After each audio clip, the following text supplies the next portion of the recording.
So again, this was discussed at the Finance Committee. Could we have a motion to allow Patty to make those changes, please? I make that motion. Karen, I'm really thank you. pleased that we're going after interest. Thank you, Karen. Terry seconds that motion. All those in favor say aye. Aye. Opposed? Unanimous.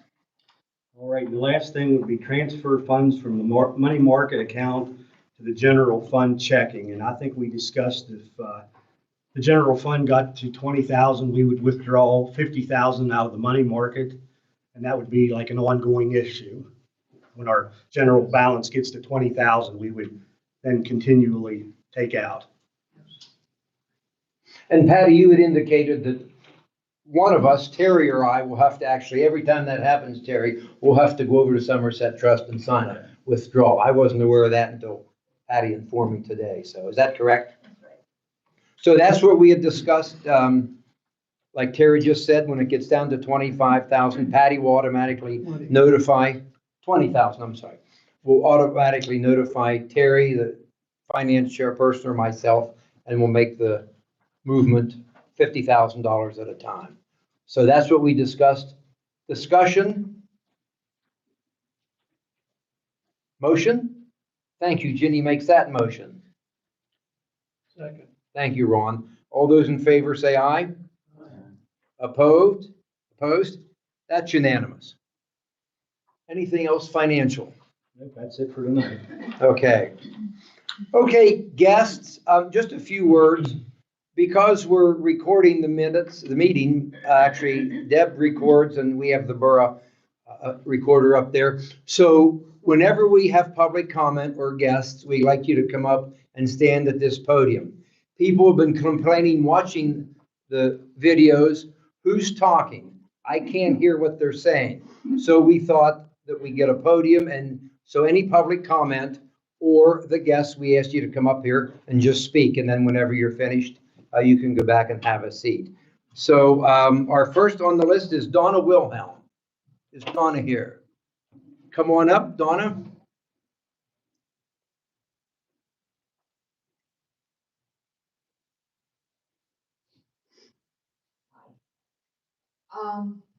I went to Patty about a month ago and asked about starting an exercise class. Zumba class, jazzercise for women. Men can attend too, but it's mainly women, 95% of the time. For a 6-week class to start off to see how it would fly, you know, just an intro and see what happens. Well, I had a lot of people, I put it on the site, I had a lot of people private message me and ask me what it consists of, you know, what, I can't dance, I can't do this, I can't do that, you know, and it's not that. So what I'm gonna do is, I thought with all the concerns, it's $40 for 6 weeks. And the first class I'm gonna make free. That way, no one invests. $40 is a lot of money nowadays with the way the economy is. And I don't want to see someone write a check out, a cash out, and then they take the first class and say, oh my God, I can't do this. Or, oh my gosh, this is too hard. You know, I can't do this. And then it's like, then they want their money back. And it's usually once you pay, it's for 6 weeks, you know. And so I'm going to do the first class free. Insurance wise, I've always had insurance for my dancing schools I've had. I insure myself. I have to. We all work too hard to be sued by somebody who thinks that we own every bank in the United States, you know. So I will have insurance. I will give that paperwork. Liability insurance is on mine, but normally when I have gone to teach as a guest teacher and people come in, that place has them sign a liability. That way the borough is protected. This is protected. If someone falls down the steps because they didn't tie their shoes, you know, they can't come back and sue either myself or sue the borough. And, you know, I do recommend that. I can have them sign that. Usually that's never a problem. It's just to protect everybody. So whoever does sign up for the 6-week class, it will be mandatory that they have to sign that they cannot, all the gymnastic studios are doing it. A child can walk in there and do a back handspring and break both arms. And the parents right away want to go and sue the spotter, the studio.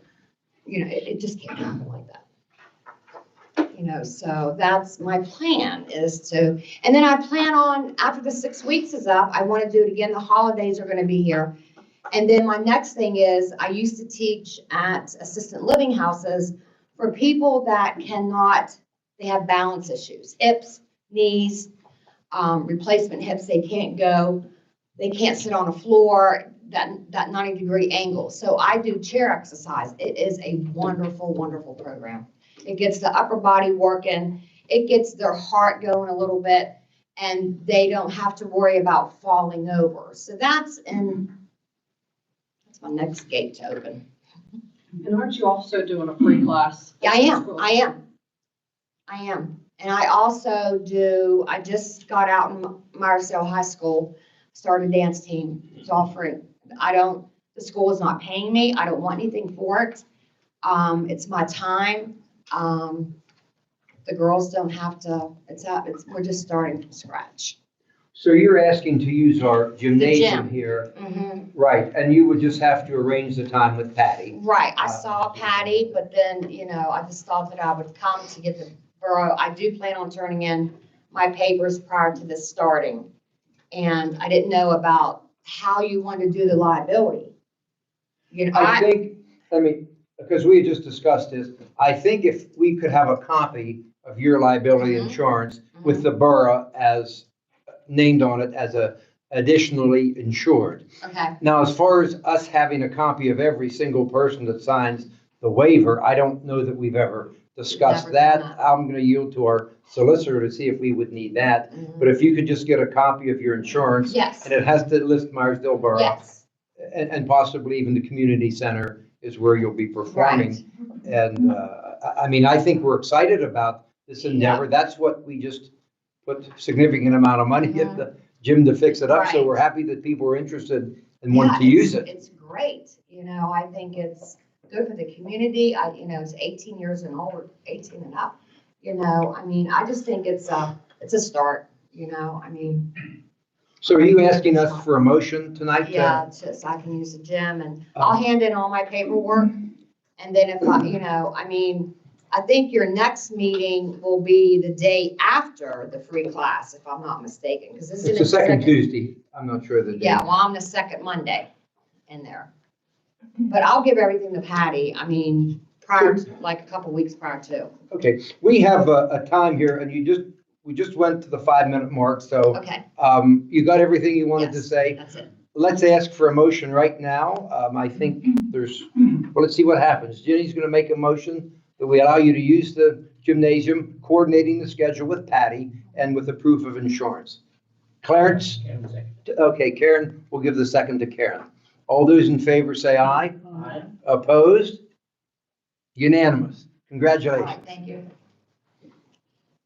Now, the Apostolics, you're not on as guests, but I understand you want to approach the council, so maybe one talk and then the other together. We have 5 minutes of public comment that you're entitled to, actually a piece. So did you want to say anything here or No, just come up?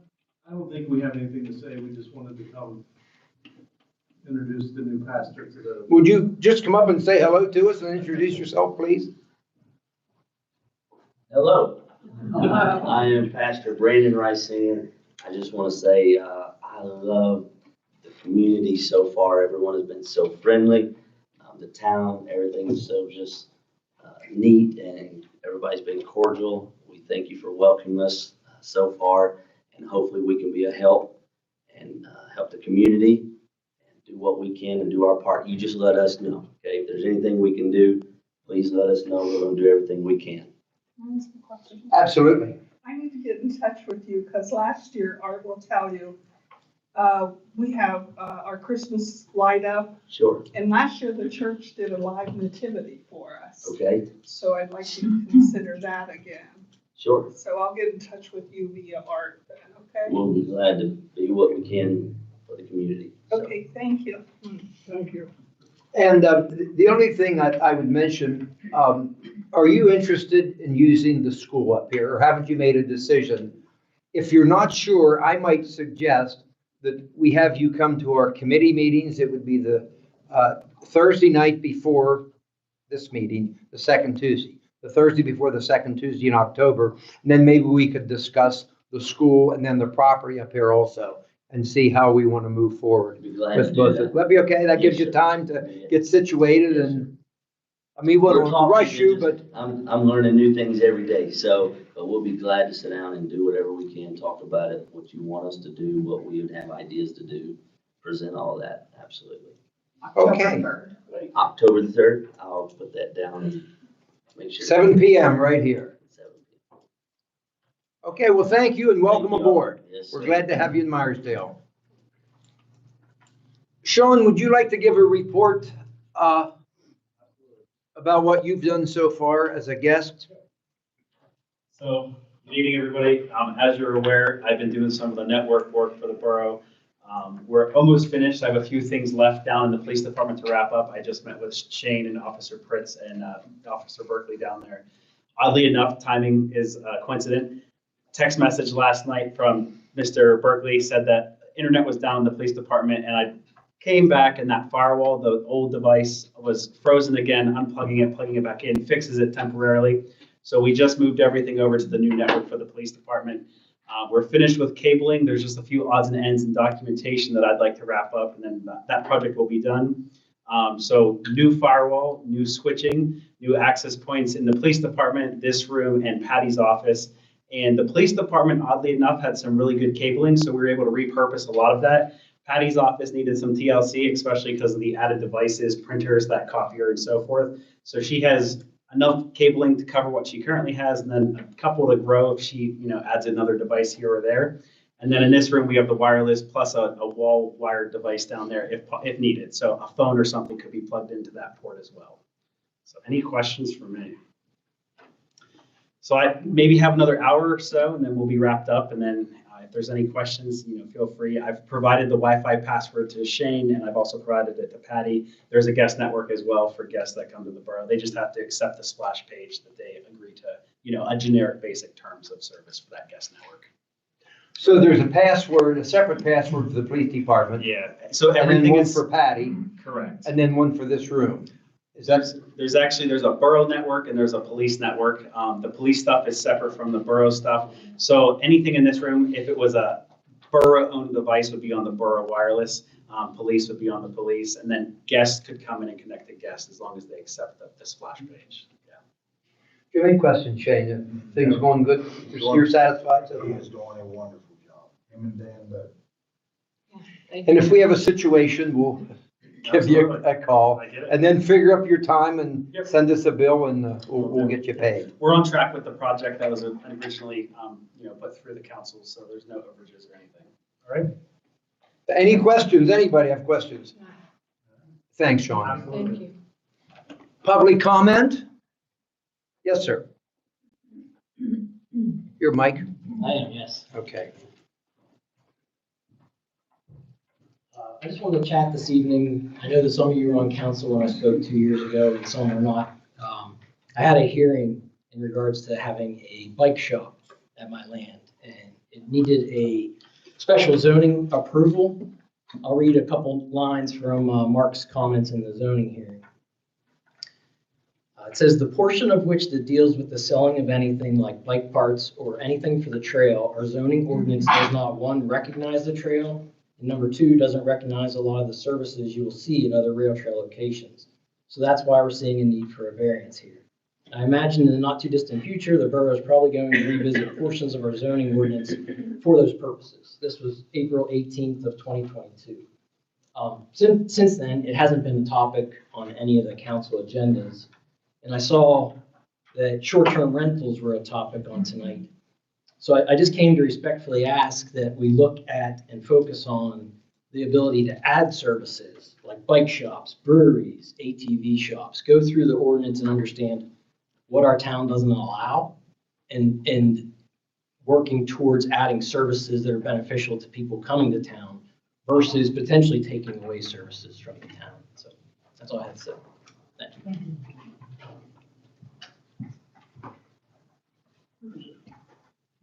Thank you, Mike. Public comment?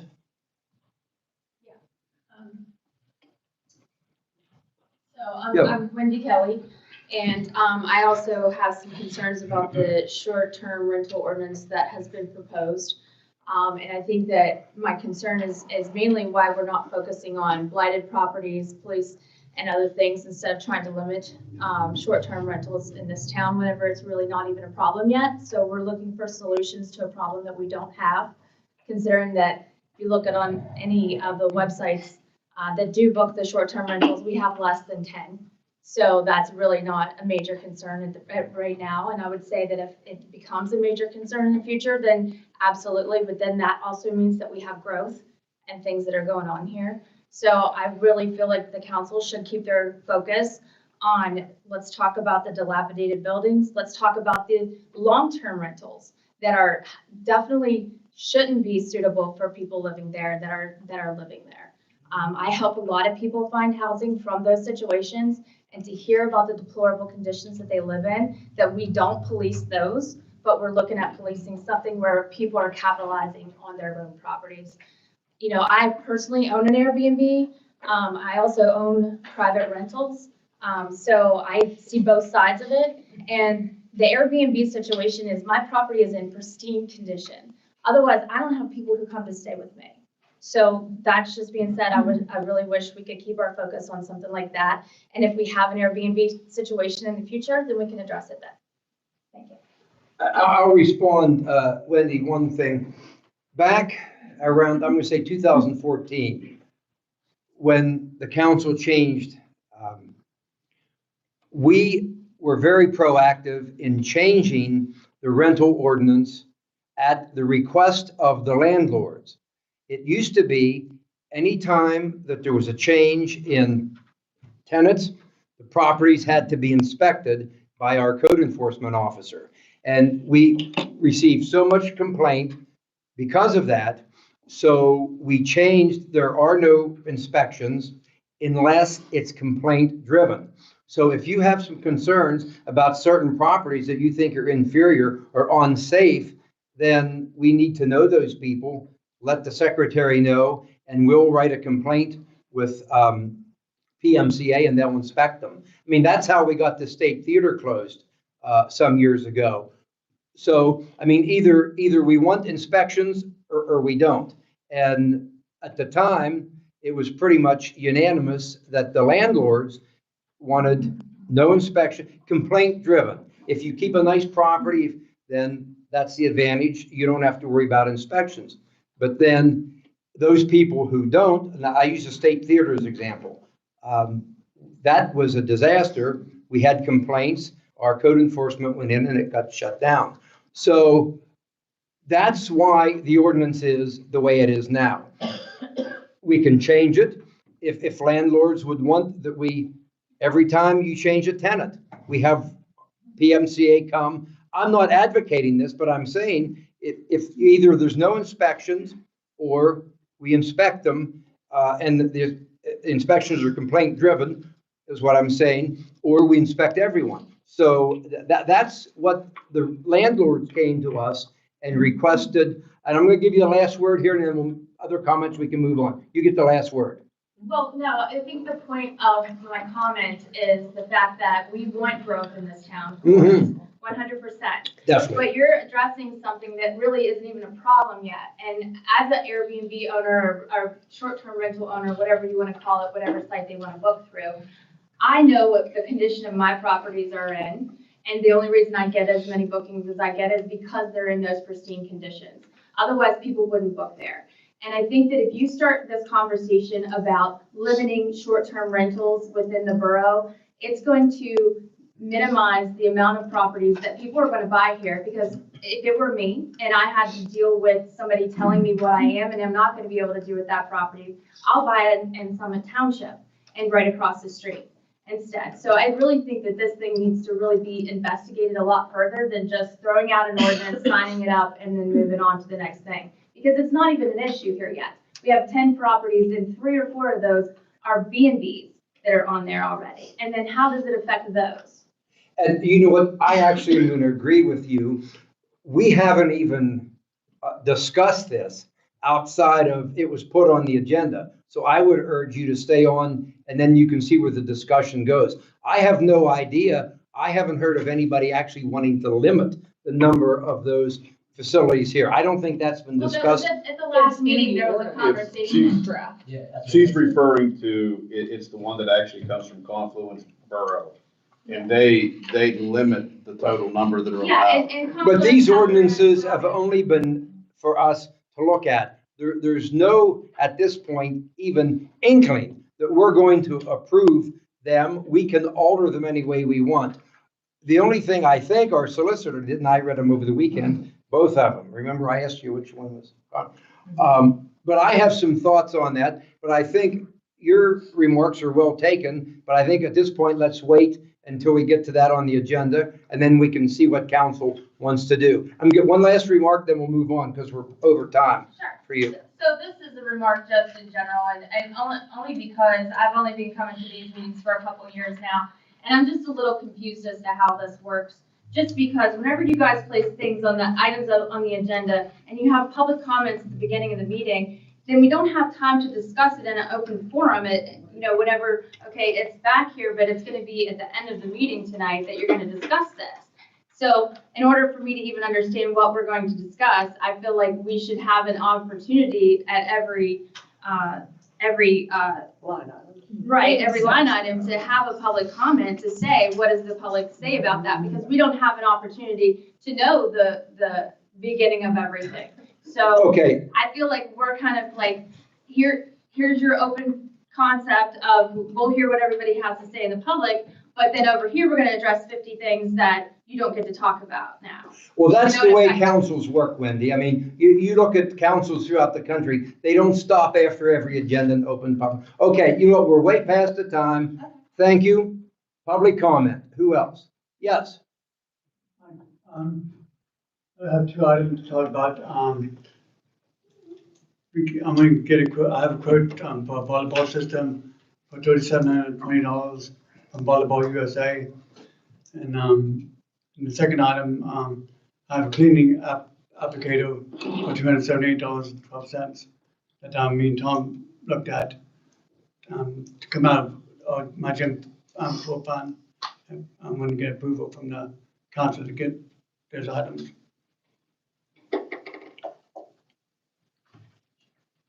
Any objection? There's money in the funds to cover this? I think that is, it's like about 10,000.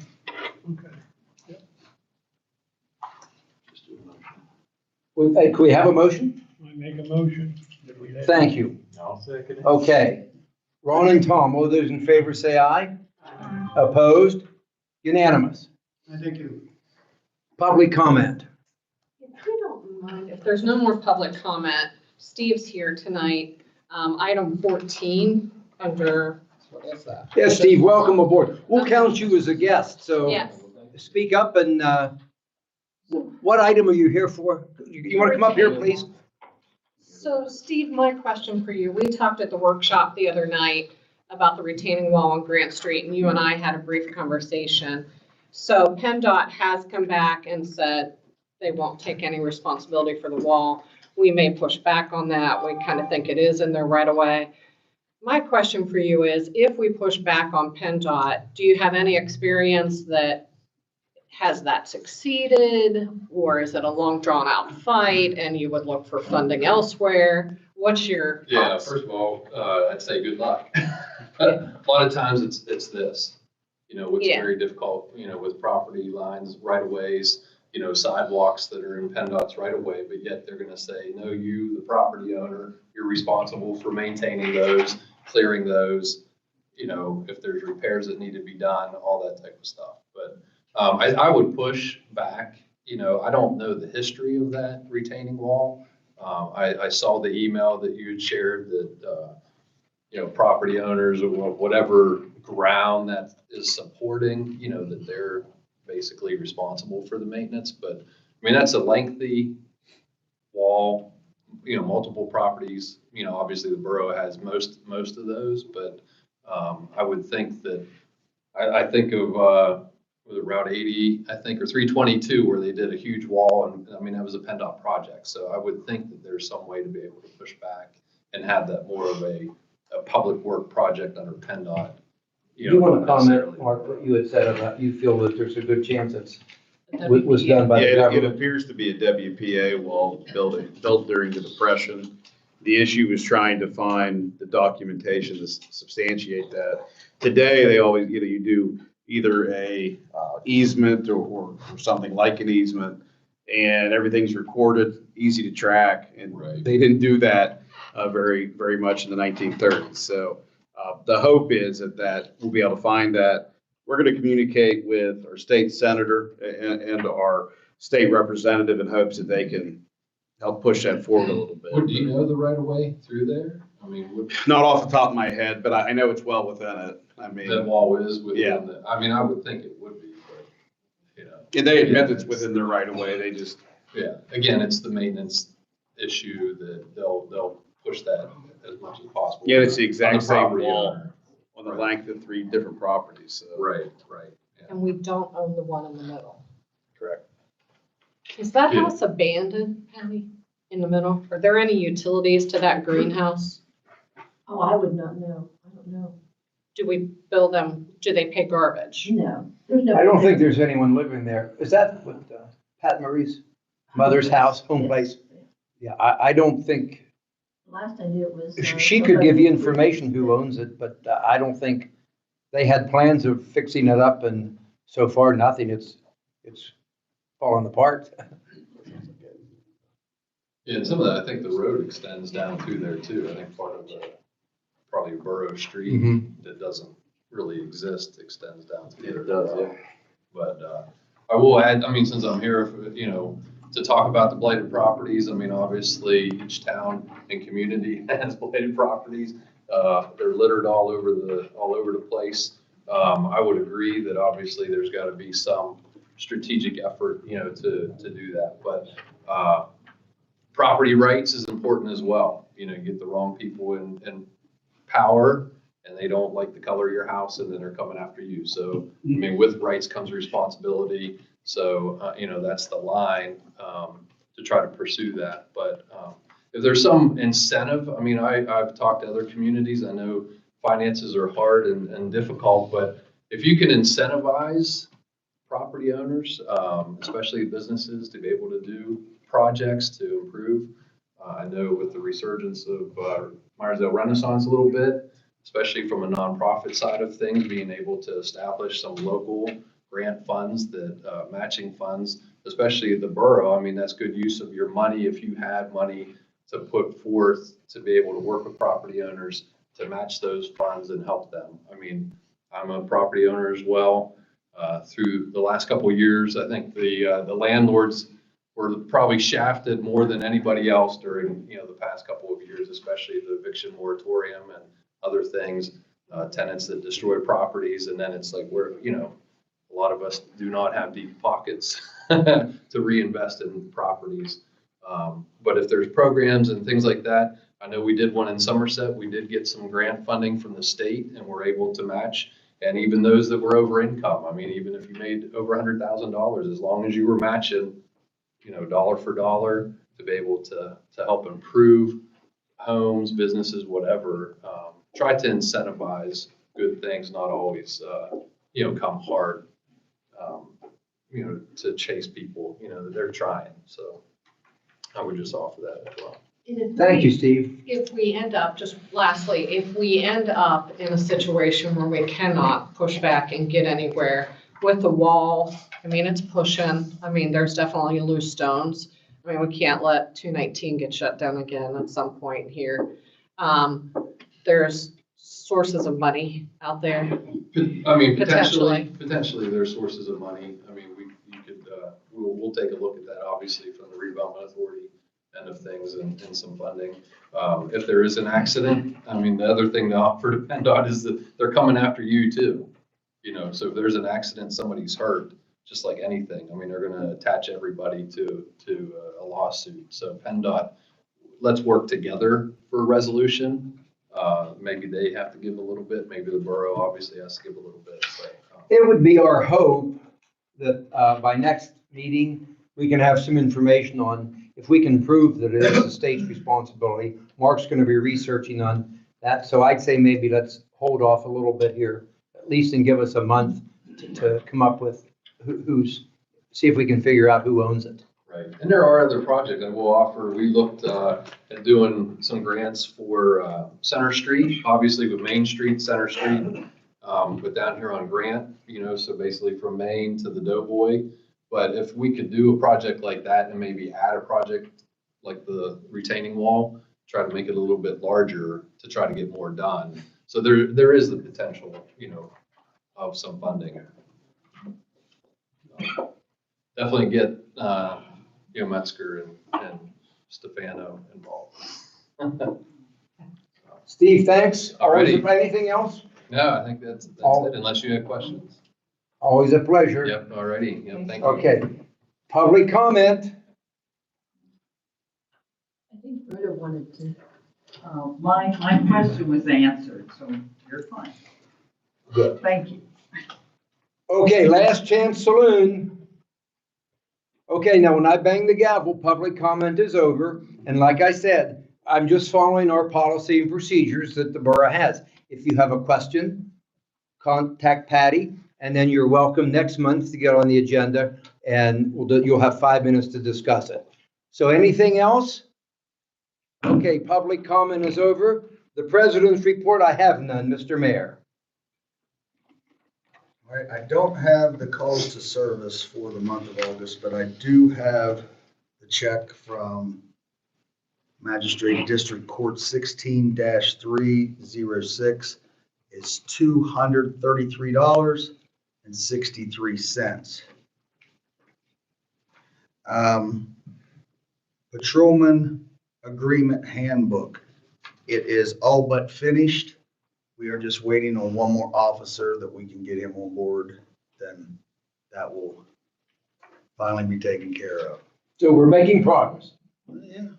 But one last thing, there was some talk that Salisbury is interested in possibly getting some policing protection. I'm actually for that, but I would like to ask council for permission for me and Mr. President to meet with their mayor and president to go over and see what they have in mind as far as what they are looking for, to see if it is something that we would be able to do. We would have to take a look at that because the last 2 weeks, we had 12 hours that their police worked. Now, if they work 12 hours, how in God's name can we send somebody to Salisbury and patrol them, you know, when we can't take care of our own town? Well, let me respond to that, Ron. And the mayor and I have discussed this, and I'm in favor of it too, if the mayor's in favor of it. And I think your words today were, I think we can make it work.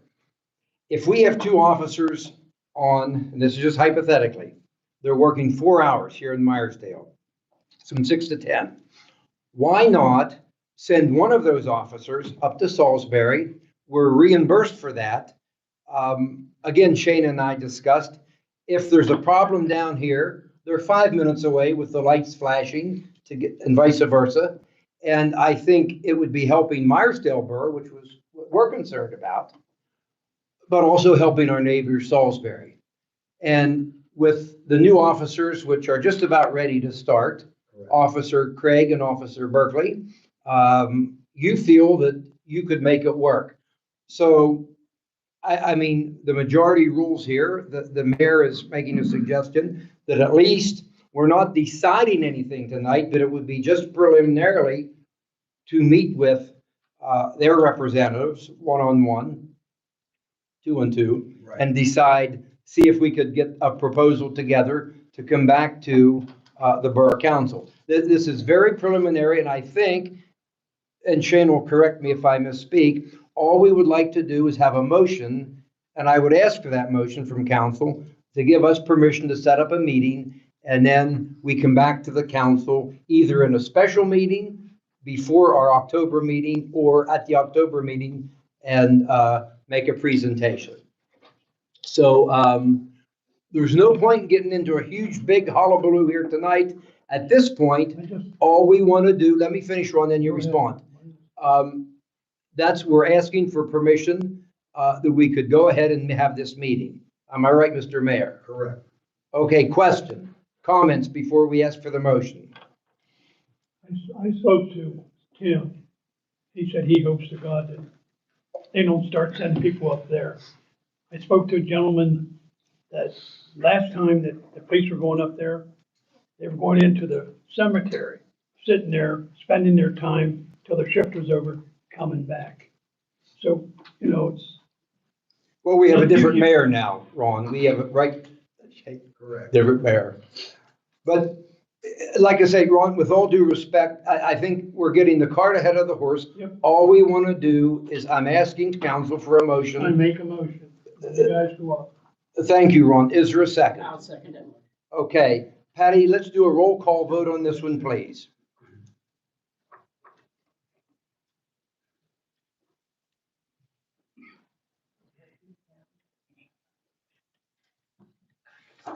Mr. Ackerman, Yes. Mr. Bear, Yes. Mr. Baker, Yes. Mrs. Nagy. Yes. Mr. Irwin, Yes. Mrs. Canarium. Yes. Mr. Smith, Yes. Okay, then that's a unanimous vote. We'll, you can set up the meeting. We'll set it up. Okay, thank you, Mr. Mayor. Anything else? Nope, nothing's over. Thank you. You're welcome. Junior council member, are we going to invite her to come to the October meeting? she's graduated, isn't she? Yeah.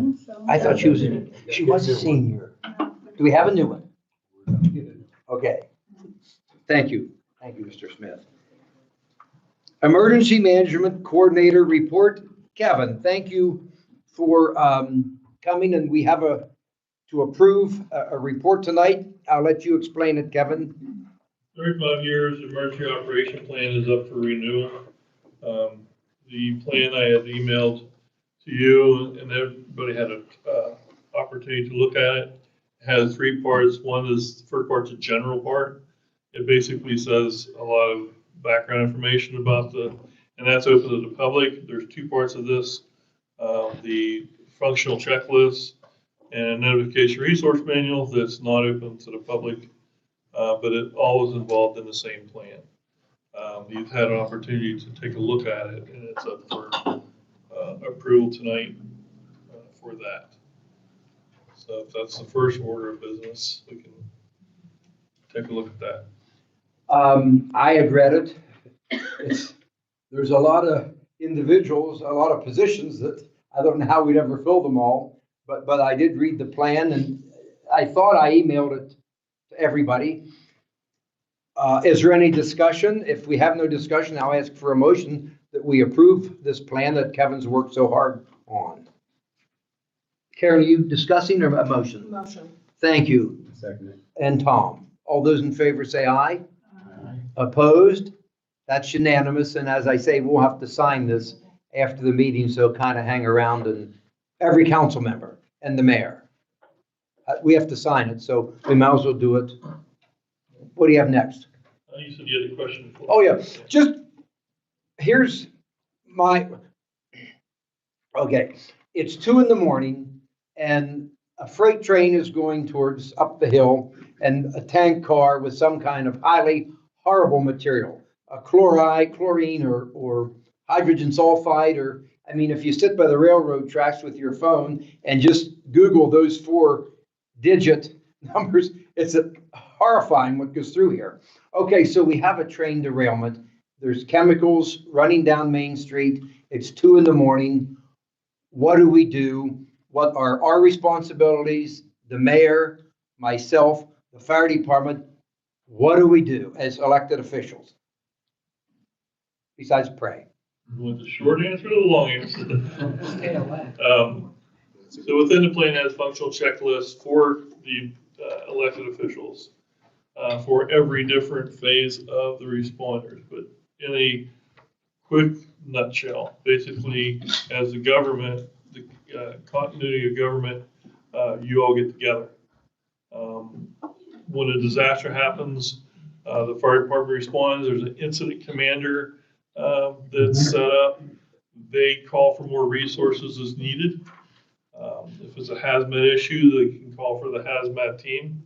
But all disasters start at a small level or a local level, and they end at the local level. So in that, we're dealing with CSX. I have had lots of training with CSX. They will come in as after the bad stuff's dealt with, and their job is to get it back to as much as normal as possible. Working with the CSX, Columbia Gas, that's their main goal. They bring the expertise, and then they come to the local government and say, how can we help? And they work in conjunction. There's a unified command. For instance, if there's mail on a train, you'll have the postal service will have unified command there. So everybody will come together, and the job of the local government is, and local officials, is to facilitate getting back to normal. The part of declaring a disaster in a tornado instance or flood is that you don't have to go for bidding. There's certain advantages of declaring a disaster, and it starts that state and federal response that's needed to the area. A larger disaster, the more people that are here. So it's basically a coordinated effort between the local government responders. So that initial hour, that initial half hour, when it's clear we have to evacuate the town, the 911 people will make calls. We blow the fire whistle. How do we alert our residents So there's the to leave? whistle blow 3 consecutive times in any disaster this large, and we go door to door. There's less responders than there used to be. It may take a little bit more time. But fortunately, one thing that we do have that we didn't have back in the day, as I say, is we have social media. A lot of our town is resilient. They know if something's bad uptown, they're going to get on their phones and call people. That's one thing that you can't buy a service that it spreads quickly. So a lot of people will self-evacuate. Our thing is for those people who can't. And that's what the responders focus on. It is like the assisted livings or people in apartments. And that's our main goal. And as Act 35 says, is with the local government's responsibility for the safety of the people. So at that point, it's we identify what those needs are. And it's like eating an elephant. You take one small bite at a time. You eventually tackle the whole thing. It'll be chaos at first. But fortunately, talking to CSX, those big and bad things happen very remotely. A train derailment is a wheel coming off. So CSX, that's a big thing. To us, we hardly even notice it. But you only see those big things every once in a while, thank God. And the training that we did, 2018, we had the exercise. We've been to 4 of those now. We have those. We get together. We can have another one of those and discuss and walk through a disaster and see how the community gets together and responds to and recovers from it, going through the whole mitigation process. So you would guide us, and then would it be appropriate for us elected officials to come to the fire department? How can we help? So the best thing to do is and as the mayor concurrent in the past, and the council members is meet with that first responder, the incident commander, say, here, we're here from local government, we're here, how can we help? Now, are you the incident commander? You would be? No, it'd be the incident commander is that first person on scene. Fire chief. It could be me. It could be this wonderful lady here, if she's in the fire department, can walk up. But the higher level education takes command from that person. and they are the ones responsible. So fire chief, most likely, would be. Now, that's on fire side. You have a major crime incident. You can have that on the law side. So then your police chief will be in that, depending on the flavor of the incident. So. Any other questions for Kevin? I thank you. I just wanted to run through that. I thought it would be interesting and informative. So we've made a motion to approve it. Did we make that motion? We passed that. So then we had discussed at the finance committee meeting, Kevin has been doing this pro bono, gratis, and we had discussed at the finance committee last night, we would like to start and pay you $1,000 a year. And I would say that would start 2024 and on through, because you really, and that's probably not enough. But if we could at least start there, I think there was no dissension about not moving through with this payment. So I would ask first for discussion, and if there is none, if we could make a motion starting this year and then on through. Maybe, Patty, we could reimburse him in the future when we give the donation, the $100, $1,000 to the ambulance and the fire department. But we discussed this significantly, so I'll ask for a motion if there's no discussion. Ginny makes a motion. Clarence? Who said it? Who did it first? Karen seconded. All those in favor say aye. Aye. Opposed? Unanimous. Kevin, that's probably not enough, but we'll start there. And thank you very much. You do a great job, and we're really, anything else for Kevin? Okay, let's see where we are here. Mr. Solicitor. All right, I have a few things to get down through. First of all, did we pass the four-way stop last? For the resolution? I can't remember. No, that's for this. You were gonna write one. I wrote the resolution. Prove it tonight, Yep. and then you had said it does not have to be advertised. Does not, it's a resolution. And when would it go into effect? It- 7 days or Yes, 30 days? it would be 7. So I would ask for a vote tonight on the four-way stop at, and I believe that is what, 8th in Salisbury? Could we have a motion? Ginny makes that motion. Terry seconds it. All those in favor say aye. Aye. Opposed? That's a unanimous decision. The job descriptions that are on our agenda were to discuss at the next committee meeting. Just so everybody knows, there are lengthy job descriptions that I need to send around to council. They come from 1986 that were previously passed by council, and it describes the positions that we have now plus other positions. Karen put together another set or additional set, but like an amended set to those job descriptions, but I'll make sure council has all those prior to the committee meeting, just so we can have an open discussion. The biggest change, just so everybody would know, is formerly, I believe the streets crew did mainly, they actually did the sewer, the storm drains, and the streets. Now, a portion of that time is spent between the Paul Fullerton Park and the Uptown Park and those kind of things. So it would be that kind of change. But that discussion has to happen at the committee level and so council can then vote whether or not they want to offer those changes. Those changes would then be sent to the union representative so that the union representative could meet with the employees to discuss those changes so that we could go through that process, just so everybody's aware of what's going on. Any comments on that?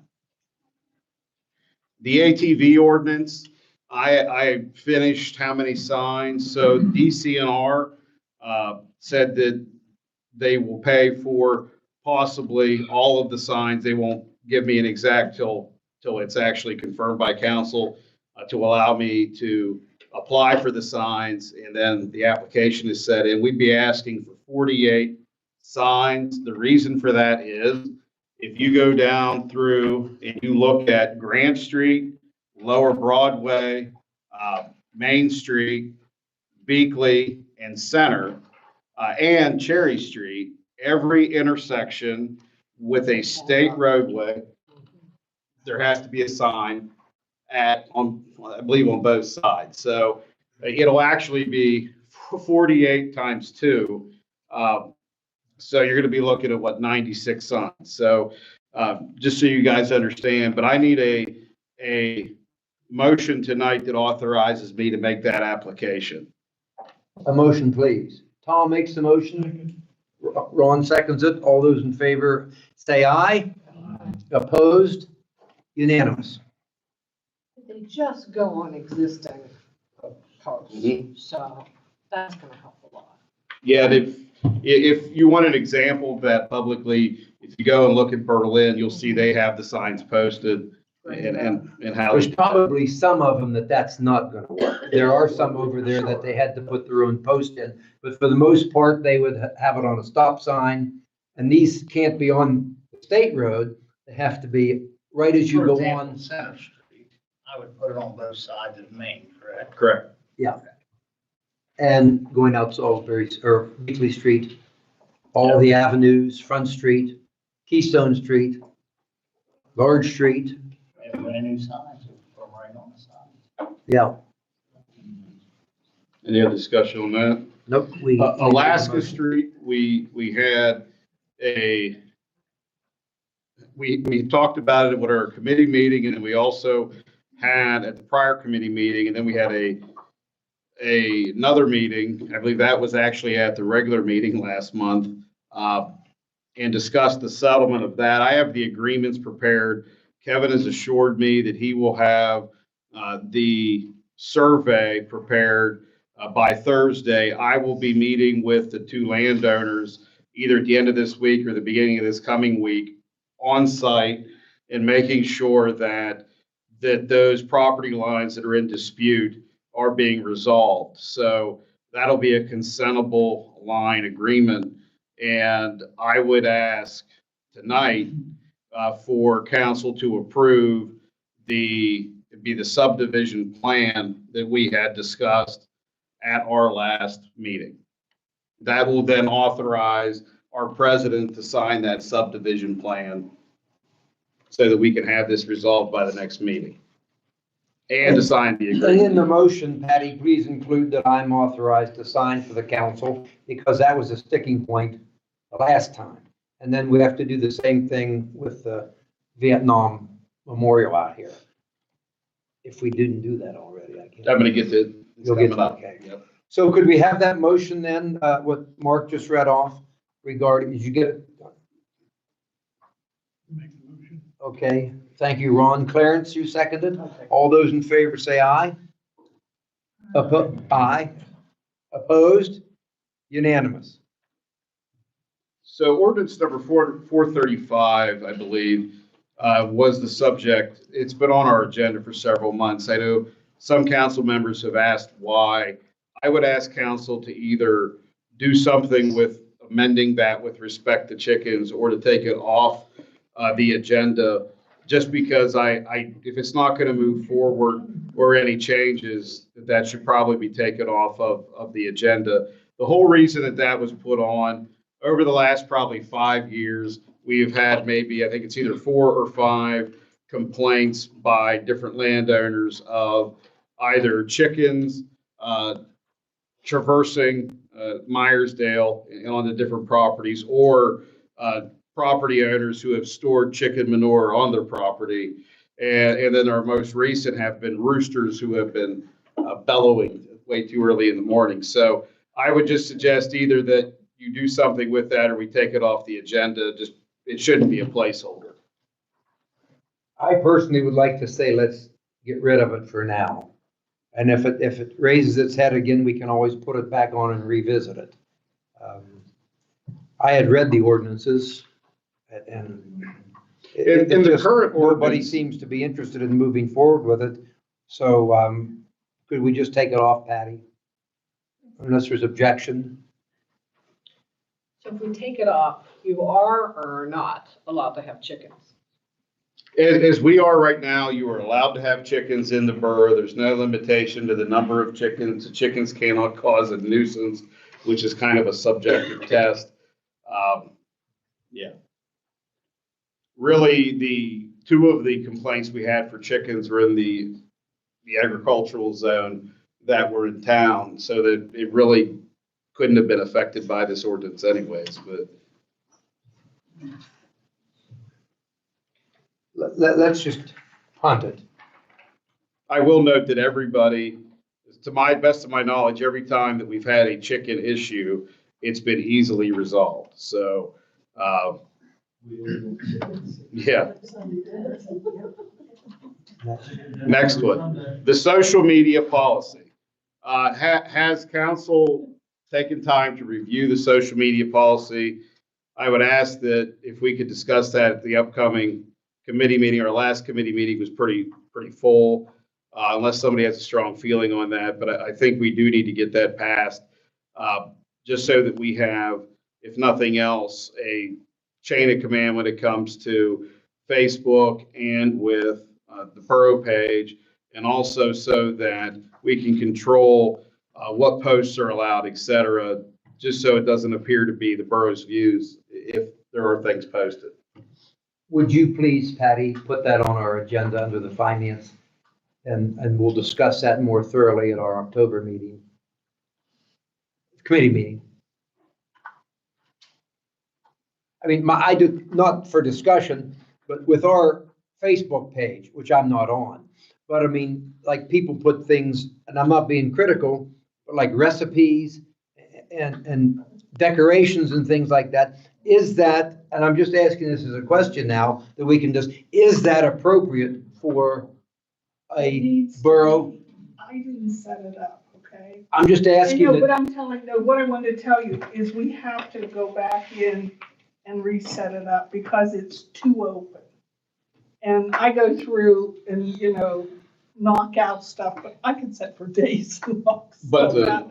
But this is a discussion for our committee meetings. That was just to get everybody thinking, what do we want to allow on there? And I'm not on Facebook, but I just had somehow seen a few of these little things.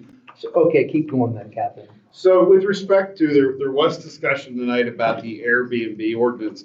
That wasn't brought up by any council member. That was brought up by PMCA. And I'm not sure why. I know that PMCA said that there were phone calls as whether or not we had an Airbnb ordinance or not, with respect to zoning. That's council's purview if they even want to entertain having those discussions. I would say that I would strongly not recommend the one in Confluence because it limits to a number that are allowed. And I see that being a big issue and many problems. That being said, I think council needs to decide whether or not they even want to address that. One thing that was brought up tonight that I brought up to council before, and I really think we need to do, is we do need to look at our zoning ordinance that we have into place. It's over 20 years old, and the zones don't meet the uses. And Mr. Roden brought up about up at the trail. There's a lot of places that have areas zoned for the trail that allow people to do camping and other uses and allow businesses that are trail oriented to be. If you look at our zoning ordinance and map as is today, a lot of the properties up along the trail, and especially at where the train stations is at are residential properties.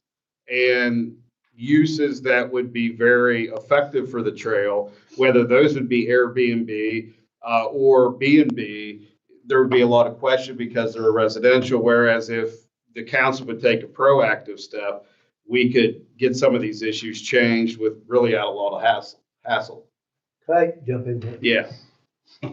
My thinking was on these Airbnbs. Number one, again, I've not heard anybody around this table indicate wanting to limit the number of them.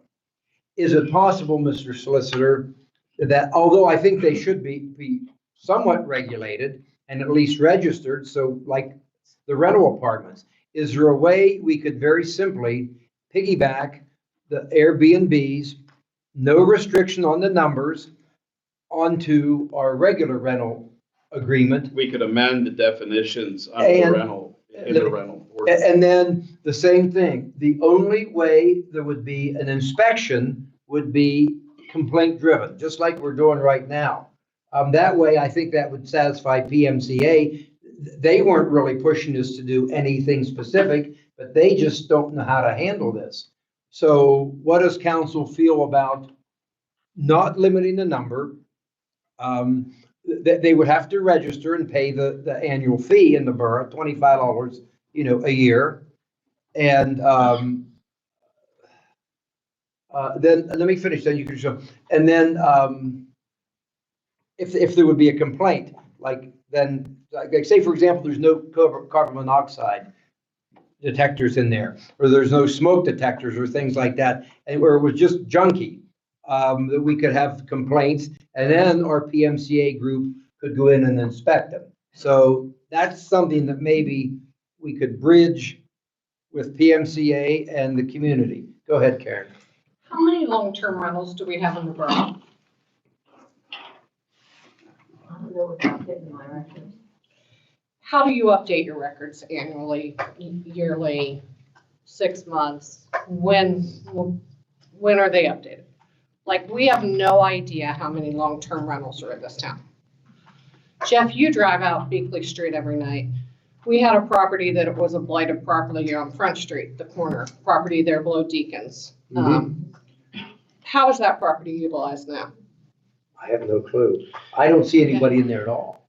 Absolutely they are. There's air conditioners, there's cars there. So it's a rental. And they paid their rental license. They have? Yes. Okay.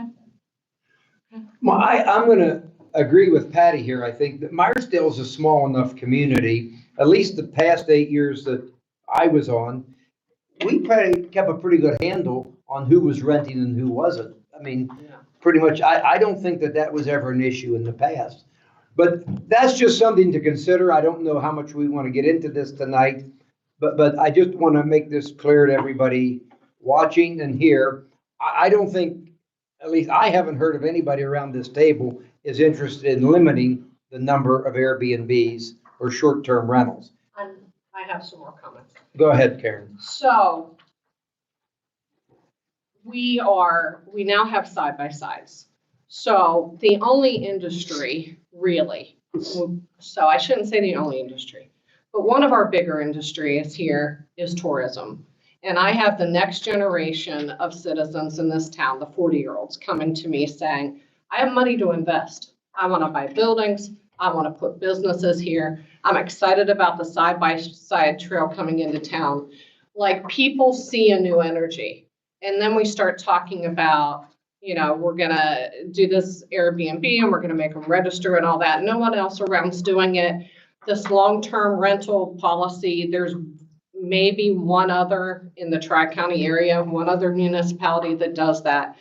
Let's go. More businesses, encourage them. Go to the business owners, people that want to invest money in this town. You look at a short-term rental, like Wendy said, these are the properties that are being fixed up. People are putting money into them because if they don't look great on the inside and outside, nobody's going to stay there. They're going to put a review out. They're done. Why aren't we focusing on zoning? Making the path up to the trail a trail corridor. Why aren't we looking at blighted properties? I feel bad for a friend of mine sold his house out on Keystone Street recently, a big fireman. He figures a $30,000 hit because we're not cleaning up our blighted properties. We have cars sitting everywhere untagged. We got to fix the ambulance service. We have so many things. Why aren't we pushing economic development? Why would we hinder people wanting to spend money and beautify properties? The low-hanging fruit here is we have a lot of blight we need to focus on. Why would we discourage investment in the town? Amen. And we haven't even had a complaint about them, and we're talking about it. Like, why? Like, why are we trying to solve something that isn't an issue? We have true issues. Well, I think, Karen, the reason is, like has been said, our code enforcement officer asked us to, they've been getting complaints, according to what Ed said here. I think they're having inquiries if there are any regulations, which there are not. So, let's continue on with your report. Grant Street, we talked about that wall, I think, already, so I don't need to cover it again. With respect to the community center rentals, the rental agreement that we do have, I think is good. We definitely do need to make sure that we're getting the proofs of insurance. I appreciate the lady that spoke earlier and the things that she said on that. That was very helpful. We have done waivers for certain things in the past. I don't know that we have a waiver for the community center itself. But I think that would be good, especially if we're gonna, like, for example, allow volleyball and those things to happen again, and even like dancing and those kind of exercise things that add some hazard. I do think that would be a good idea if we would adopt a waiver, which is very simple. But I think council should do that. And I'll present one to the next committee meeting so that you have it. There was a height ordinance that was recommended. I'm sure Karen can give us more background to it with regards to the helipad at the hospital. I read through the ordinance. I read through what's required with the ordinance. What's unique in some ways, the FAA requires a 4,000. They go 4,000 feet out from the horizontally from the helipad on its approach and I guess ingress and egress.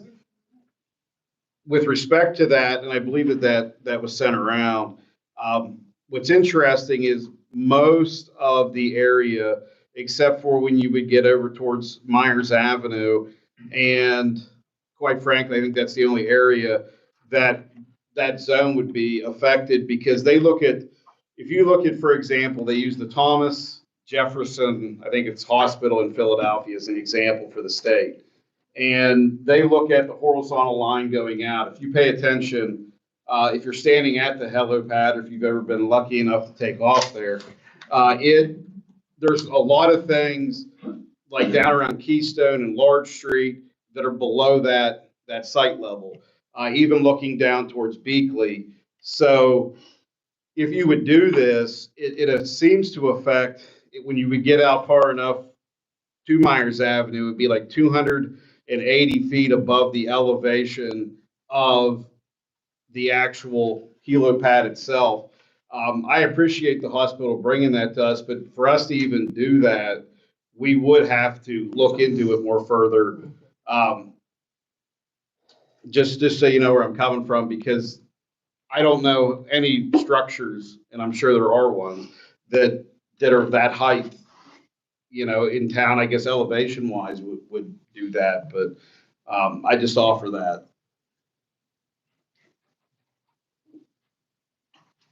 Any comments? Okay. So what's next with that? Council, if council wants to pursue it, you would have to vote to look into it more, and I think you're gonna actually have to find out exactly where the flight pattern is that they would want designated. And then we literally would have to see what buildings are impacted by that in area. Yeah. I would want the hospital myself to do the due diligence for us. And then if they feel that there's a problem, come to us and have a specific plan. But for us to have to invest in that as a council, for something which, in my opinion, seems kind of The city of ridiculous. Philadelphia made Thomas Jefferson Hospital front the cost for the studies and all the things that went into it, because that, as much as that helipad is a service to everybody in an emergency, it was their pad. My own feeling at this point would be, let's just let it drop. Or if council would be more likely to ask our solicitor to respond to Meyersdale Medical Center and say that we've discussed it, but we would want some more information before we would make a decision on this. I think it's different to say the council would support it if the hospital was gonna pursue that and actually put money behind it. But I don't think feasibility wise that it would be a good thing for the borough to pay for, because I could see you easily spending over $100,000 in just to study the map out where buildings and heights of structures are. Could we ask our solicitor then to write a letter to Conemaugh, just basically saying that, then we would be receptive, but they have to give us the information and do the studies for it.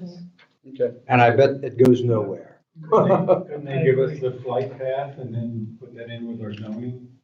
Oh, yeah, but you have to do more than the flight path. You actually have to identify the path on the GIS map, and then you have to identify the current structures that are non-conforming uses, and there's a bunch of stuff that goes Well, into it. depending on weather, the flight path could change. Mhm. I mean, as a pilot, I mean. And even new pilots come in differently. We're sitting there, they come this way, What's they next? come this way, they come over to the hospital, you never know.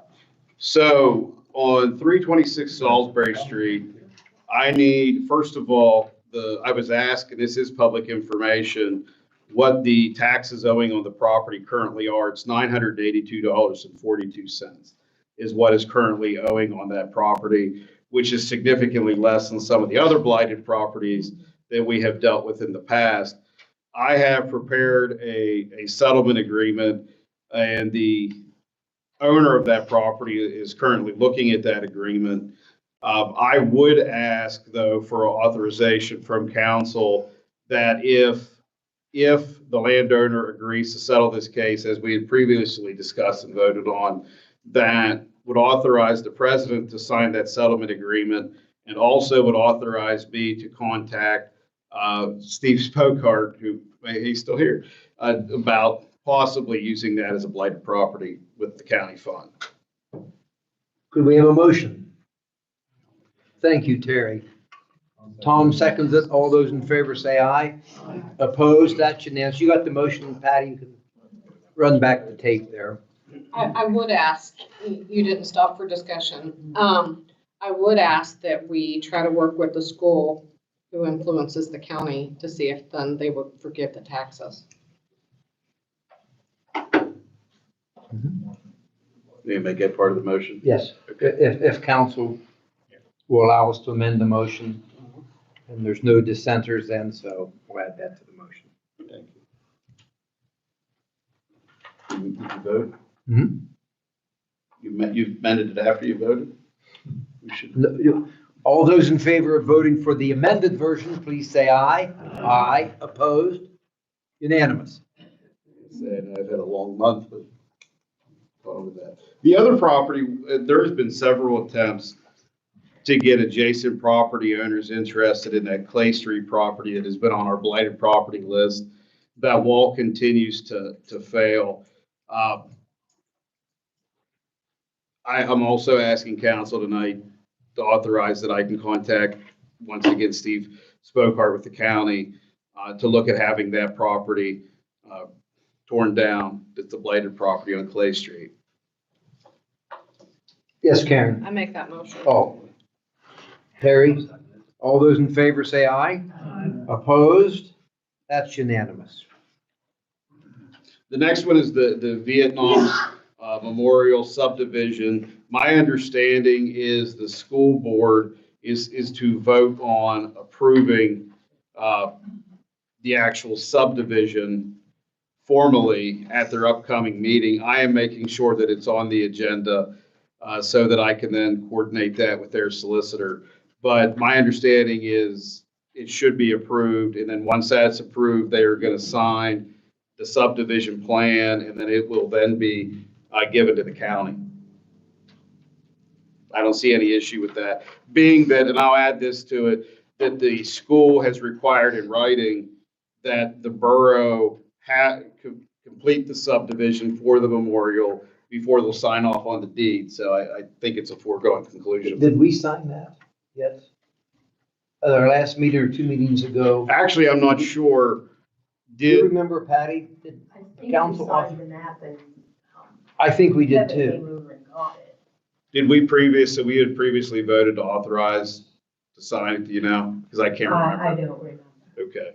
I would ask. You want to make a motion just to authorize the president to sign, to have the ability to sign off on it? Yeah, Because that was a stickler with the planning commission before. They wanted a copy of the minutes. I thought we did that. I would ask for a motion tonight, just so we're sure and that we don't have this issue, to authorize the president of council to sign the subdivision for the Vietnam Memorial so that it can move forward. I made that motion. Thank you, Tom. Ron seconded. All those in favor say aye. Opposed? That's unanimous. You guys had asked me, I know it's on the agenda, about whether or not we can place a mirror on Dale Street. I can't remember the intersection that's to be placed at. It's not a PennDOT road, but if any time we want to place anything on a utility pole that's within a PennDOT right of way, we have to get their permission and the owner of the utility pole. So in this case, I believe it's Penelec.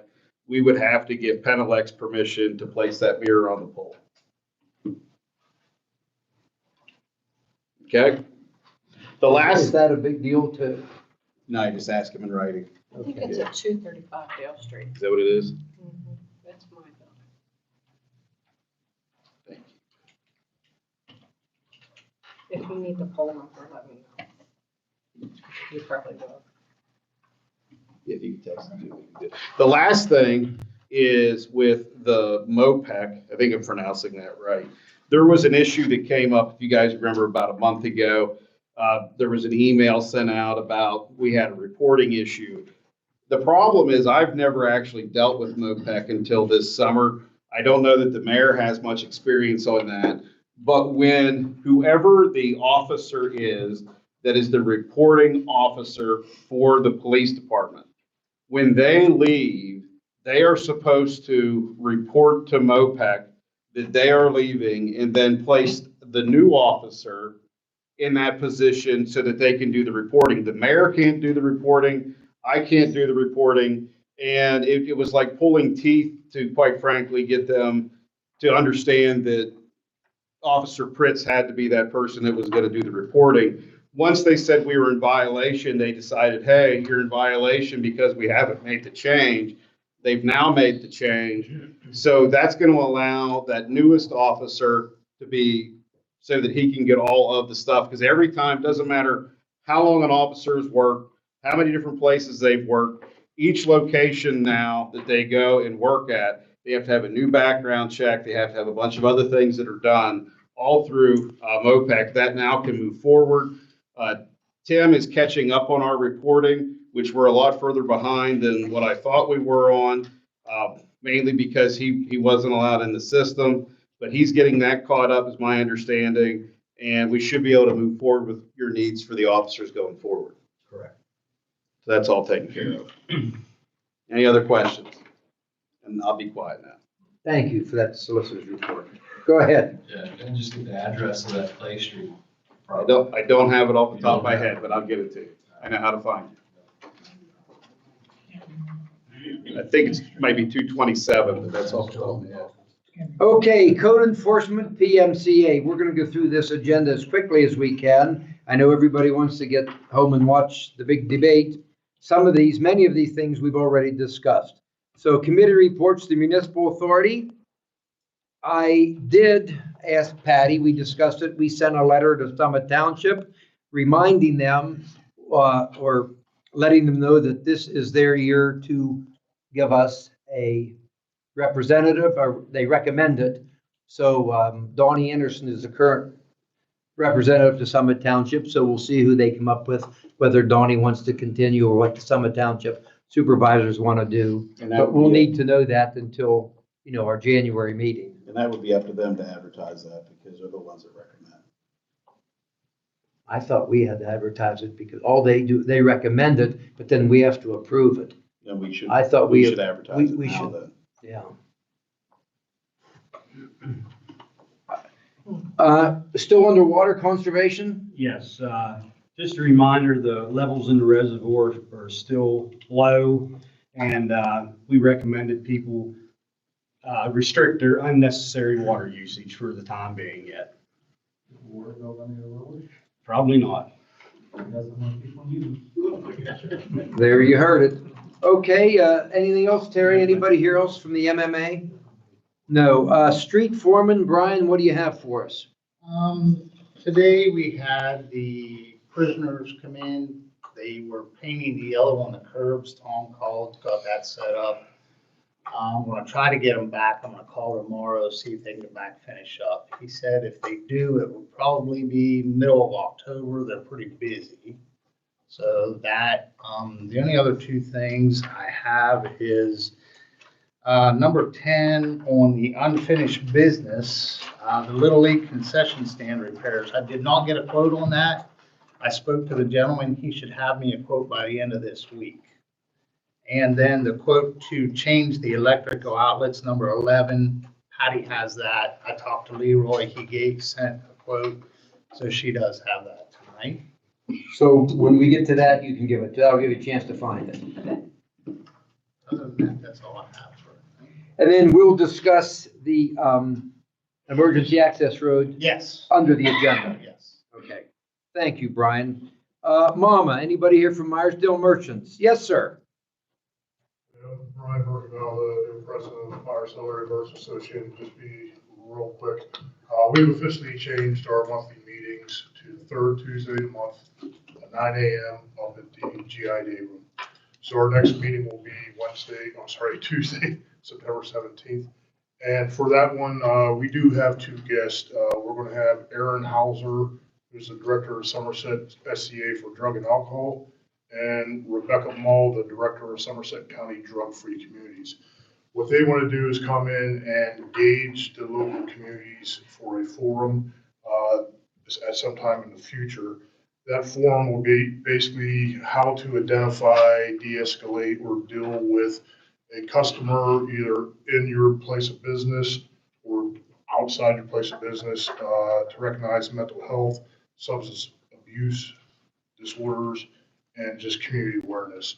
So if you're interested, please come out. It'll be Tuesday, September 17th at GI Day Room. You do not need to be a member of MAMA to come to the meetings. We have guest members, so please come on out, hear what they have to say, and hopefully we can get a forum started, which I think would be very beneficial for the community. Thank you. Thank you. Anything else for Mama? The public library? Nope. Meyersdale community events. Yes. Just a few things.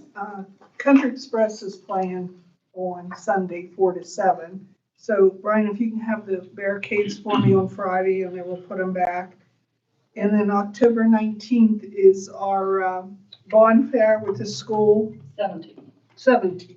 Oh, I got the. Did you have an invoice for Patty to write a check out for the Country Express? She likes to have that. What about a week ahead, Patty, to? Well, it's not gonna be a weekend now because It was just Sunday. Yeah. But I will get one too. So we can get it signed before the weekend. Okay, and so I'll need those boxes on the 17th. And I talked to Shane about the police and everything with that, so that's all taken care of. I wanted everybody to be aware, this is where I got the 19th. The 19th in town for the 150th anniversary is going to be a big day. So if anybody's interested, they're having a community choir at Amity. And there'll be like a few speakers, short speakers at 11 o'clock. And then they're going to do tours of 7 or 8 churches in town. So they'll have that like arranged to where do you go and when. And then that evening, there's a dinner at the Fire Hall at 6 p.m., followed by entertainment by Keith Butterball, Meyersdale graduate who has gone on to bigger and better things, plus some local talent also. And that's about it. Questions for Jenny? The bonfire, the 17th, that's going to be down at the shop as usual. And do we have to get boxes for that like we did last year? Jeff said he's got. Boxes done in, Do you have enough boxes? That's what I'm getting at. Do you have enough, or do you? Usually I go through mine. They give us a bale or two. Well, that you know what, the more the better. I would say if you don't mind. I mean, that's up to you guys if it's okay if we collect for them. Like Sure. Yes. And then that day we have to have the one bay open so the DJ can plug in Yeah, like you did last year. Yeah, it's basically it's the same thing as last year. Okay. Thank you. Good report. Renaissance. Council member standing committee. We already did the Salisbury Police Protection and the traffic mirror. I have something though, Jeff. Yes, sir. I want to make a statement. There's a reason why I pulled the schedules of police officers and don't hand those out anymore. You know, this is 2 different meetings in a row now that we have announced police hours, who's working, when they're working. That's not happening no more. I don't care police committee or not, it's not happening no more. When did they? I don't want, No, but when was it I don't announced? want any hours. When was it announced who's working and when? I don't want anything about their hours or shifts working together, working separately. I want none of that announced. Well, laugh all you want, Ron. It jeopardizes public safety. It It does. jeopardizes public safety. I don't want it no more. Okay, good. Okay. Let's move on. Go ahead. That's not whenever you just have to call in, you get, they tell you when they're working, that's whenever people. Sir, public comment, I'm sorry, public comment's over. This is between us. That's all I have. Anything else? Okay, good enough. Okay. Personnel, we discussed the job descriptions. Finance, we went over all the finance. Refuse will come to the Harball collections later in the agenda.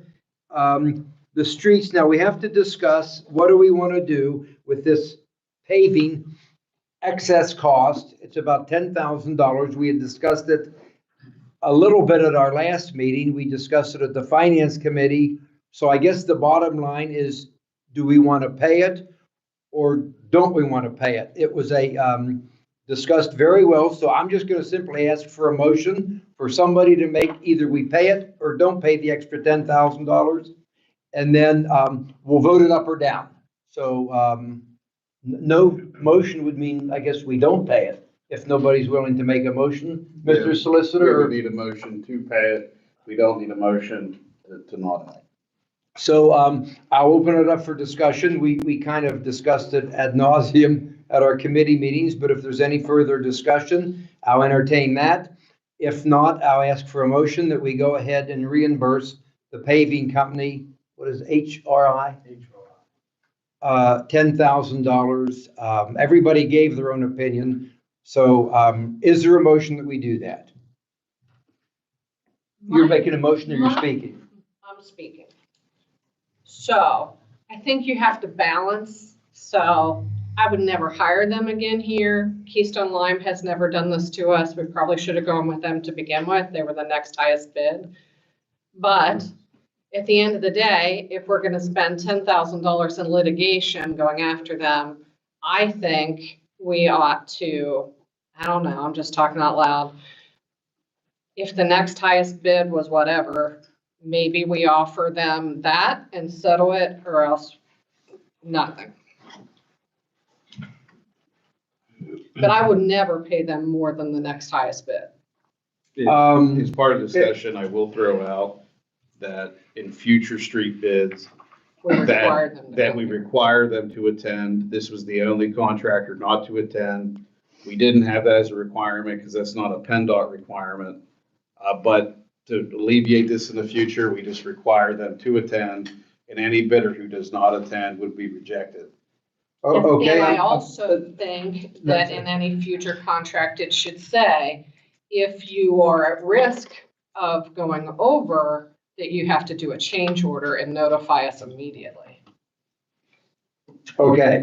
Any other discussion or comments? I'll ask for a motion. Should we pay it? Going once? I'm asking for a motion twice. Should we pay it? Twice? No motion. Let's move on with the next item. The bill will not be paid per council lack of a motion and a second. Flood control, is there anything new on there? Farmers market, we can bypass that. Unfinished business, the police book, we discussed the four-way flashers, the stop sign we discussed. Ambulance update. That's a new one. We meet Monday night. Thank you, Karen. I'm sorry. Anything else? Was that it? Anything else, Karen? Fine, Jeff. Do you have, I didn't want to cut you off. You did. We'll go ahead. You have a report. We meet Monday night. I'm hopeful that we'll have a draft ordinance to roll out a template for all the municipalities. And that we'll be able to bring that back for the October meeting for council to approve, advertise, and vote on, so it's ready to go by the first of the year.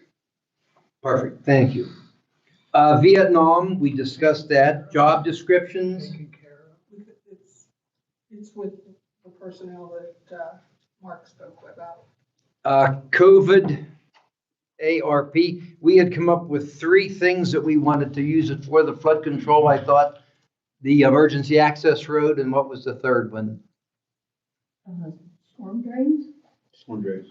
So why don't we just, is there any further discussion on that? We are going to discuss the emergency access road here at the end of the meeting when we come to that. You need to have these designated by the end of the year.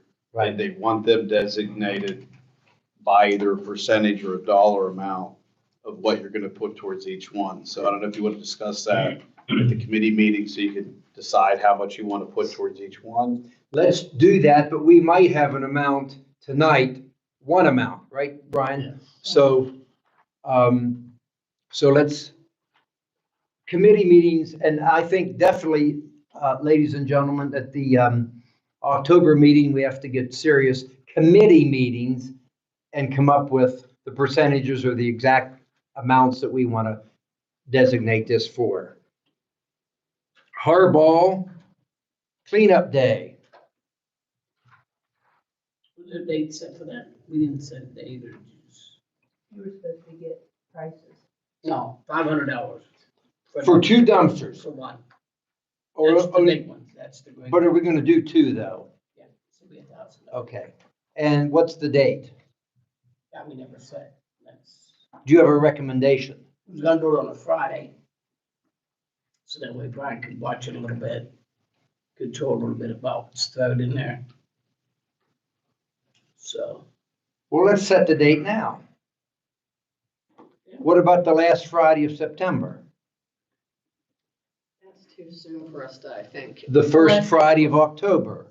The Friday after our next borough council meeting? Just pick a date, folks.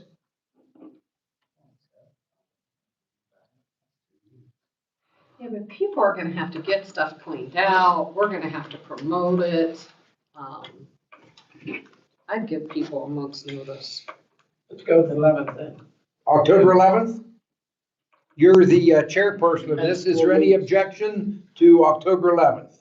Karen, will that give people enough time? I think so. We just need to write the criteria to put out Oh, there. yeah, yeah. he said it. Like, So no we'll make electronics, no oils, no no paints. no tires.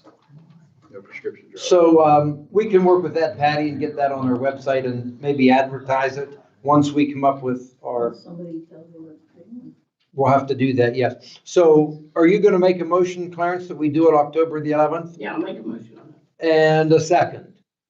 Terry seconds it. All those in favor say aye. Aye. So Opposed? go ahead.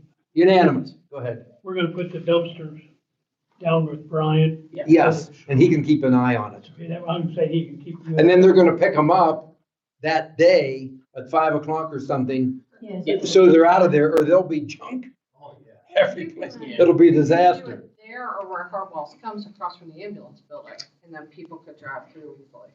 Doesn't matter. Okay. What We can have the camera on it then. Patty asked, Yeah. the hours that you want.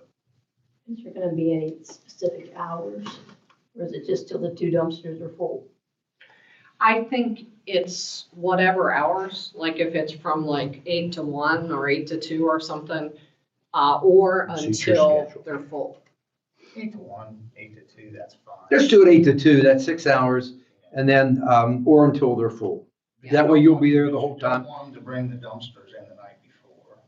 You want to bring them in that morning.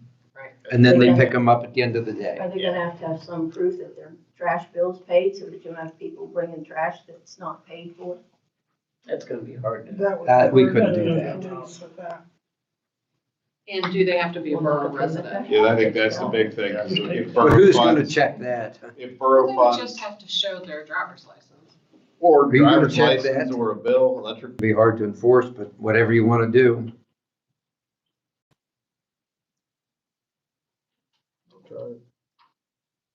If you don't have somebody there watching it, you're gonna have garbage everywhere. That's what happened the last. It'll be like the last dumpsters down.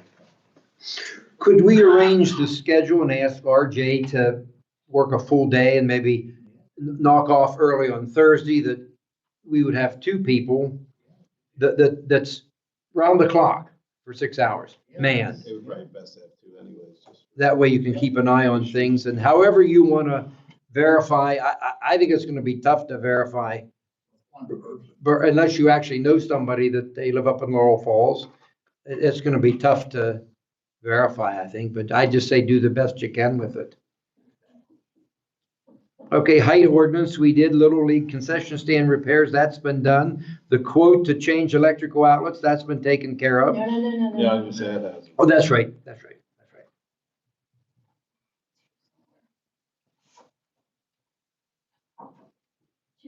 $2,699.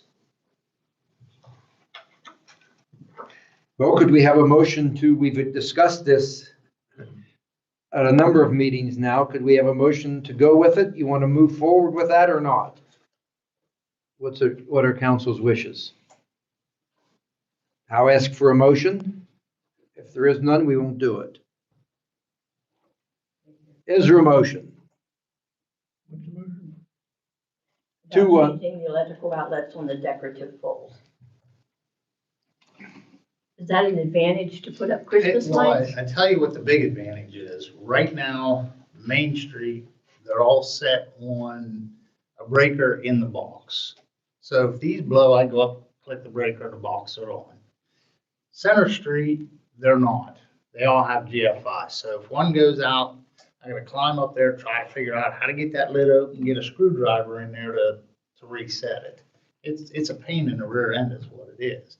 They were gonna do this years and years ago, but then, nothing ever happened with it. I'm gonna make a motion, we go ahead and change it. And is there a second? That's just for Center Street. Yes. The other is done already. It's just Center Street. Are you seconding that or? Okay, we have a motion by Ron, a second by Clarence. All those in favor say aye. First, please. How many is there and why the GFIs are the safety concern with those? What do you? That means like $2,000 to change how many outlets? Well, what they're doing is they have to rewire and change the outlets. Why would they have to rewire? Well, to get it to the breaker into the box is what they're doing, so. Any other discussion? Okay, but we have a motion and a second that we move forward with this. We'll try a regular voice vote. All those in favor say aye. Aye. Opposed? Unanimous. If, I guess, counts as a yes. Okay, let me get my specs on here. Yeah, that's what I think. Social media policy, we did Airbnb, we did Grant Street retaining wall, we did violation, trimming trees, Uptown Park. That's a new one. That's actually an old one. With, and I'm gonna the good doctor. re-recommend that you either, it might be past the statute of limitation for charges, but that we at a minimum send him a letter telling him not to do that again. Because by not doing it and not sending him a letter, we're almost allowing him to do so. And it's already, we've already heard from the person who planted them and people who paid to help donate some of them, the possible stunning growth and all other stuff. I think at a minimum, we should do something. Would you come up with a letter, assuming council is indicating that he can't trim the trees, he can't mulch, he really can do nothing in that area? That's Yeah, private he property. shouldn't be And touching he shouldn't be the doing borough's anything in there. shrubbery at all. Yeah. Does council, let's have a motion then for Mark to go ahead and send an appropriate legal warning. So we know for a fact. Yes. Yeah. And we, just so everybody knows, we had video, but the video, because it's older, we don't have, it's still recording, but we have eyes on, and that's, there was no, Okay. because that was my. Could we have a motion? Okay, thank you. Terry, and a second. Tom seconds it. All those in favor say aye. Opposed? That's unanimous. Okay, we did the line settlement with the Shawlesses and Mathiases. We took care of the community rental, new business, amusement tax devices, gaming machines. I know we reviewed the ordinance for the tax devices at the committee meeting. You know what? I'll start the discussion. I just say we drop this and forget it. Our ordinance that we have is antiquated. It actually in the ordinance says there's no gambling allowed, and we're certainly not enforcing that. But that was So- also before the state changed the laws on small gaming chains. So, I mean, if somebody's willing to buy a property and come into Meyersdale and renovate it, restore it, and put some gaming machines in, so what? Well, I mean, you're arguing on one sense about B and Bs, no restriction, and then you have another industry or group that comes in and you want to restrict that. okay. So well, I don't, I would like to, I'd like a further comment. Shane, I'm gonna ask you. Not in private clubs, not talking about that, but just in general, whether they're up at Tobacco Alley or the one that's no longer there, have those properties caused the police any trouble since you've been mayor? Traditionally, they have been some of the worst. Yeah, Traditional. With nonsense, let's certain just say activities. nonsense. well, then whatever council wants, that we're gonna have to rewrite the ordinance and come up with some kind of a But that's guidance. that's a tax ordinance. We don't address that at all in zoning. And there again, I think that's yet another reason that we do an amendment to our zoning ordinance. We could accomplish that and look at some of the other issues that are here, just. So we wanna limit that we don't get any more in here, like Foxes have machines in their business. You And- typically see they want to have those placed in a business district. I don't know Right. that we're allowed, we definitely could not restrict them as not being located here, because that also the not-for-profit charitable organizations that have those would come into play. So it would be addressing that properly and trying to have those in a business district. One of the things that has come up a lot, I know in Somerset it's come up, is the hours of operation. And I know one of the complaints up here that we've had, and even the state police have talked about, at 3 in the morning, there's a lot of things going on.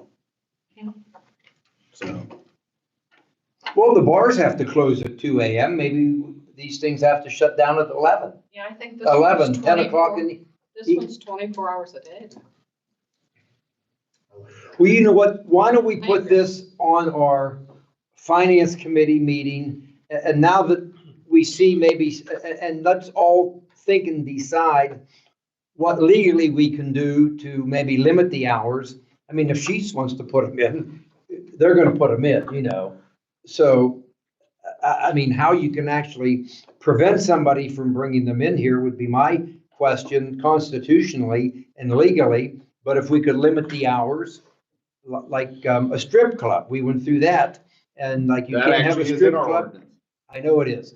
It can't be too close to it has to be so far away from a school, a daycare, a church. There's a restriction there. So maybe something along, we could look at that ordinance for the strip clubs and parallel it along with that if council would want to do that. Why don't we do that, Mark, to at least give us a starting point for our next committee meetings? Is okay, everybody okay with that? Good. Memorial Park bench. That was discussed. That was discussed. Patty was gonna try to get us a ballpark figure of where The they got exact them. same benches that are up there. The bench itself is $1,975, $305 for the plaque, $2,280. Now, maybe, probably there'd be shipping onto that, but he just gave me those as the price for the bench and the plaque. So how much is it, 1970? 1975, And 305? so that's a total of $2,280. I think what we had discussed at the committee meetings is we want to vote to give someone permission to put a memorial bench in the park. Yeah. And are we gonna do that tonight, or you're just getting information and to take back to the party that's interested? I think we can, you know, if we set it up, I mean, if we approve it, they'll go with it. Are you making the motion? Yes, I am. Because it was decided, okay, thank you, Jenny. Second. And Karen seconds it. All those in favor say aye. Are they gonna put a cement pad? Opposed? Can we discuss it for a second? Yes. Are they gonna put a cement pad down like the other ones, and are we paying for that, or are they gonna pay for that? Well, I would think it would be their project. Where's that gonna be located? That's one thing we had talked, they had wanted to know, and I did know, you know more of what's up there, but where the, Charging stations. thank you.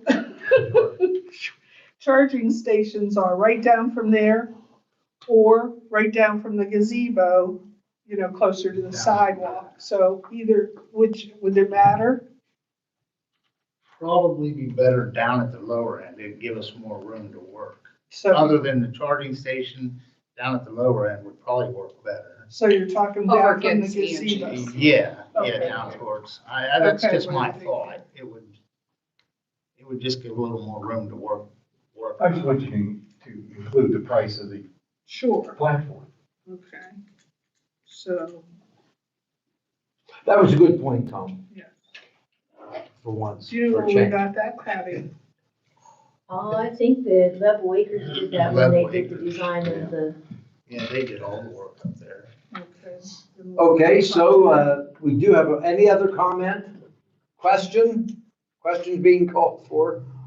All those in favor say aye. Aye. Opposed? That's unanimous. ATV signage we took care of. We're running out of items here. Goals for 2024, emergency access, Myers Avenue. Do you want to go ahead? Oh, Ron's actually going to give this presentation, and then you can chime in. Okay, Craig Bear was in town from Keystone Line. He measured everything.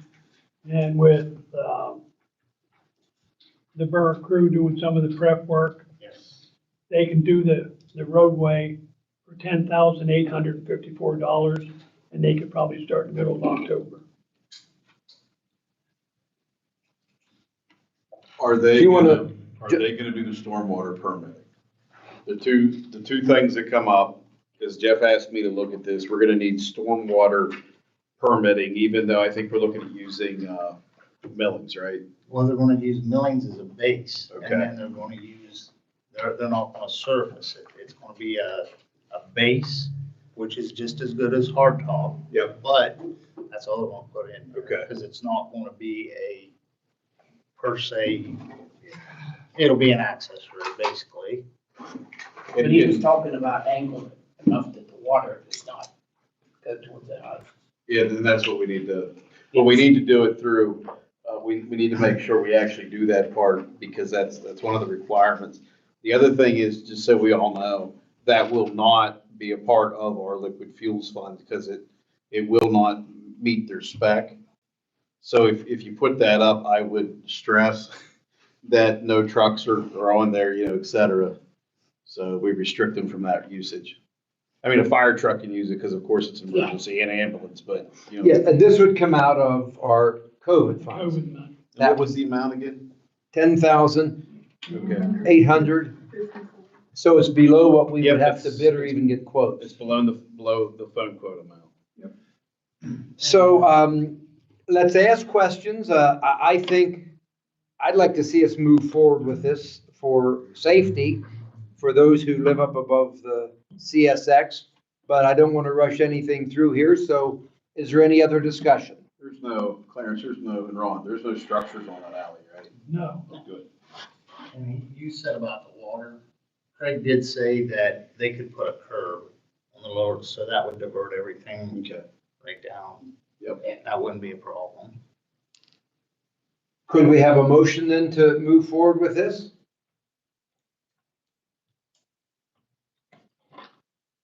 Well, I live up there, I hate to, but I'll make a motion. I'll second. Ron and Tom. All those in favor say aye. Aye. Anybody opposed? That's a unanimous vote. So I can contact Craig tomorrow and let him know. I would tell him that we're ready to, you'll have to coordinate it with him Yeah, and I'll work let him know. together and we have the price. So is there any other discussion on the flood control riprap? If not, I would ask for a motion to adjourn. We're getting close to the debate time. Can I say one thing? Sure, you sure can. This is just a shout out so people know. I'm gonna go slower. September 28th at 1 o'clock, they're gonna bury a time capsule up in the gazebo park also, if anybody's interested in that. So there'll be a small ceremony. Anything, thank you, Jenny, for that announcement. Anything else, folks? Could we have that magic motion? Make a motion. Do we adjourn and a second? Ron seconds it. Thank you very much. All those in favor say aye. Opposed? Unanimous. It was a good meeting.